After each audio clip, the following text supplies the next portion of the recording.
Hey everyone, this is Alex Milstein. I'm the editor-in-chief of Betting News Now, and this is Bet Ed Now, bite-sized bits of betting industry knowledge. Today, my guest is Sean Hathaway. He's the president of Mattress World NorthWest, a multi-store retailer. And we're going to be talking about succession planning, which is something that Sean is going through right now. So welcome to the show, Sean. Thank you, Alex. And I was really impressed with your tongue twister introduction of your title. Thank you. It took a while to get that down, for sure. Yeah, I thought, no, I'd stumble over that right away. Yep, absolutely. Well, yeah, really glad to have you on the show today. I think this subject of succession planning is very interesting and something that a lot of people are going to be interested in. Unfortunately, I think a lot of stores are closing, but I think the right people can pass the store on. So let's talk a little bit about your journey with succession planning so far. What has it been like? What are you in the process of doing? And where are you in that process? Well, I don't know how far back you'd like me to go, but I agree with you. People say stores like ours, the small privately owned, are closing all the time. And I think when you investigate it really clearly, a key family member has left or the owner has just gotten older and decided they don't want to deal with it anymore. So it wasn't that there wasn't a lack of business in their community. There was a lack of initiative to keep growing and striving to have a business. And I get it. You get tired. And so the way I would like to continue on is the way you described it, succession planning, really trusting people in your organization to take over key components of your business that you no longer want to do to keep the business running. And really, this all starts with a detailed plan. So I'm 61, and if I wanted to retire at 65 or really reduce my amount in the business, I would need to start talking with some people today in and outside of my business and get that plan nailed down about how over the next 4 years, some of the key jobs that I do, we're going to be transferred to other people. And I think it's really important to understand that that's super scary for owners. We invented this company, we did everything, all of our pride is wrapped up in this. We don't want to share the books, like how much we made or spent on that, but your choice is kind of to wither up or to trust your team, lift them up into positions that are important, and have the business carry on and be able to sustain you with you putting in a lot less effort.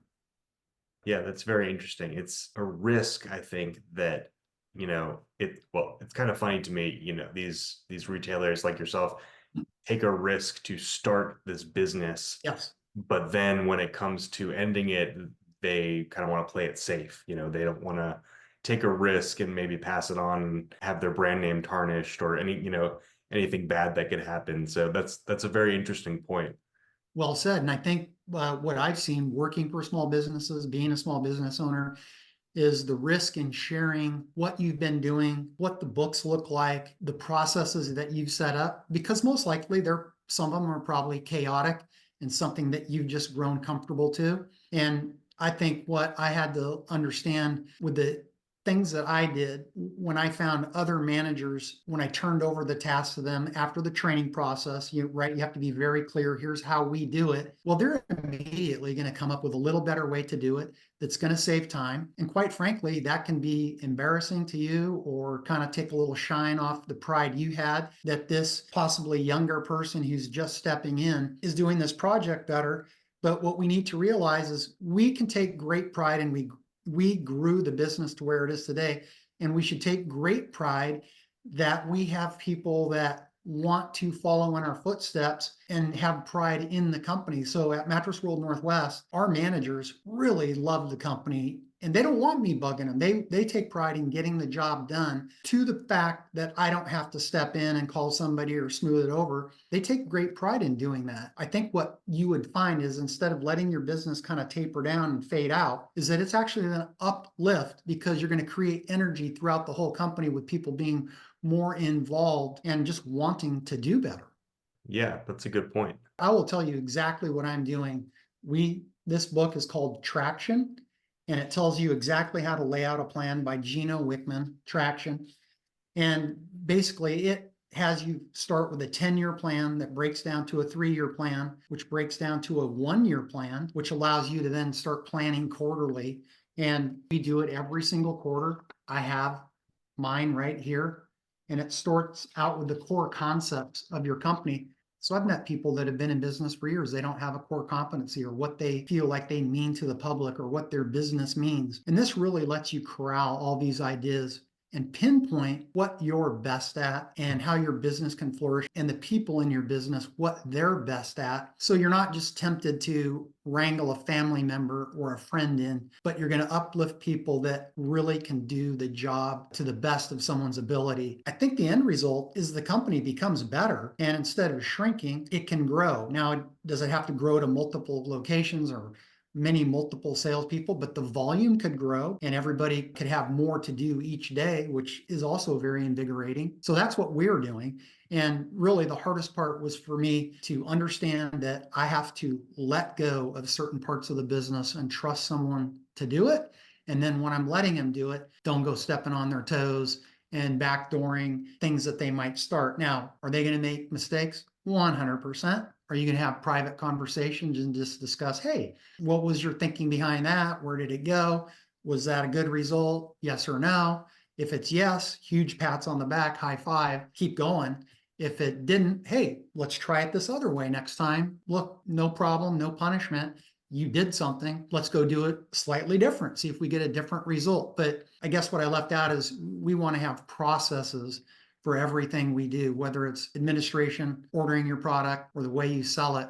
You want to create a process that everybody in your company understands this is how we do this. And I think then you're halfway to having a successful succession where you can step back, reduce your workload, increase positivity in your company. People take what they're good at and watch your business grow and flourish.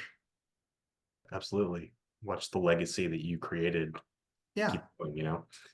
So curious, who are you leaving your store to employees that were there before? Are they your family? What's kind of the process there, and how did you choose the team? So the company I have now has 24 stores, and I kind of walked into it when it had 8 stores and hired a business consultant. And once we kind of found our footing and how we thought we could work together, this traction book and what we call the Vision Traction Organizer, or the 10-year plan, was really a breakthrough for us, because what we were doing is solving that problem, and that problem. But when we were able to come up with a overall core concept of what we felt we were as a business to the community and translate to the whole company, so that every time we came up with a plan and presented it to the company, it really revolved around 3 things. Of course, it's going to help Mattress World, but at the same time, as somebody working here, this is how it's going to impact you and make your life better in and out of the company. And 3, this is good for our customer. And that's kind of a circle that completes itself. It doesn't matter where you step in,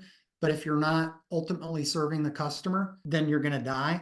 But it's nice to know where everybody fits in that circle and how they're servicing the customer. So then they take great pride in their job, and you don't get infighting. Well, hey, I did that. Now it's your job.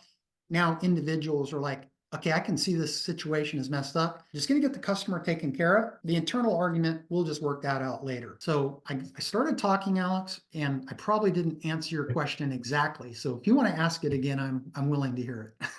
Yeah, I was just wondering, are the successors of your business family, or are they So not family. I have 2 kids. One's in college, one's married and doing her own thing. Mhm. And my son may come in and try sales this summer, but more as an internship to further something he would like to explore. So I've always been very open about, here's where you could step in at the company and help me right now as my kid or as a family member.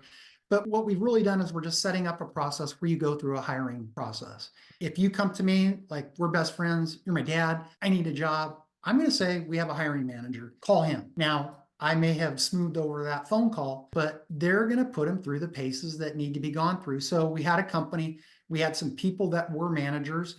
We had to take a step back and say, hey, we're starting from scratch. You as a manager in that position is not a good fit. We started doing the training together. And then what we do is we allow people to flourish. We set out the process we want, the goals we want to hit. The people that hit those goals and do extra work or take on challenges that we need done, those are the people that we would go tap for a job.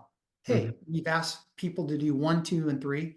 You're actually doing 1, 2, and 3, and kind of 4 at a very high level. So obviously, you could come in and teach other people how to do that. Anytime you elevate someone to a manager based on a personal relationship and ask them to do something, it's not going to get done, and it's going to end up being a frustrating situation. So, and I make that mistake constantly with sales goals or hiring managers, things like that. So you do want to keep that in mind. Yeah. Performance over friendships. Yes. Okay, very good. Well, this is a really interesting topic. I feel like we could talk about it all day, but I want to end on any piece of advice that you have for retailers who should be thinking about a succession plan or are about to begin. What advice do you have for them? Yeah, I think that I have two pieces of advice that I always try to work out with people that'll ask me that question. The one is you need a plan written down in great detail. And I'm not talking about hanging out in a coffee shop and putting it on the back of a napkin. And so this plan has to be vetted with everybody on your team and people outside your business to help you catch the things that you just can't see because you have blinders. But going back to the coffee shop, and our industry is small business owners, it's not mattress or furniture. You need to find somebody in or outside of your market that's very successful. You need to buy them a Coke or a coffee, and you need to sit down and be super open and honest. I want to be where you are. I see you as being a very successful person. Will you please help me understand how you got from where I am today to where you are today? And get your pencil out, have it sharpened, and a couple reams of paper and start writing. And people want to help you. We want to be successful as independent retailers. We want to fight off the big nationals coming in and taking over. And we want to prove that small family owned businesses are the best. And we're going to do that by helping each other out and forming these groups and sharing ideas and becoming better. Absolutely. That's a great note to end on. Well, thank you so much for coming on the show today, Sean. Thank you, Alex. Really appreciate it.